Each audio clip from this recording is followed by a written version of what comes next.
লালু ভাই, এটা আপনি কার কাছে নিয়ে এলেন? ওনারে চিনস না তুই?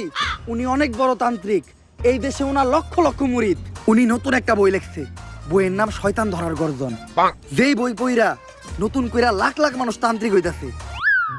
কিন্তু লালু ভাই, আশেপাশে তো কোনো তান্ত্রিক বা মুরিদ দেখতেছি না। আরে ওগুলা তো সব ফেসবুক আর টিকটকে।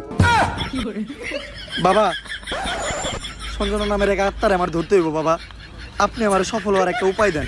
যদি সফল হতে চাও তাহলে আমার লেখা এই বইটি নাও, শয়তান ধরার গর্জন। এই বইটি নেওয়ার সাথে সাথেই তোমার জীবনে থাকবে না কোনো অর্জন। আমি কথা দিয়ে কথা রেখেছি, শয়তান আসেনি তো ফিরে। আমি শয়তান তাড়ানো গল্প লিখেছি আমার সারাটি জীবন ধরে। আমি অন্ধকারে মোমবাতি জ্বালিয়েছি, তবুও পাইনি ভূতের খোঁজ। আমি ভূতের অপেক্ষায় ছিলাম, ভূত নিজেই হয়েছিল নিখোঁজ। শয়তান ধরার গর্জন, পৃষ্ঠা নাম্বার চুদলিংপং। বাবা, এটা তো মন্ত্র না, ছন্দ কইলেন। মার্কেটে আপাতত ছন্দই চলে। বাবা, বইটা একটা আমারও লাগবো, দাম কত এটার? মাত্র 1000 টাকা।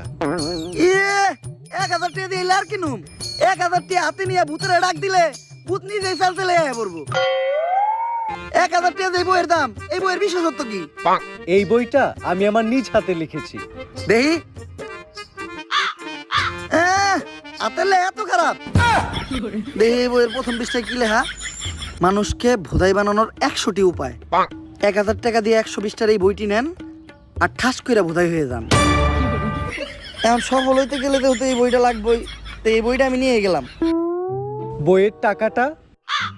ওইটা আমি হোয়াটসঅ্যাপে পাঠাই দিব।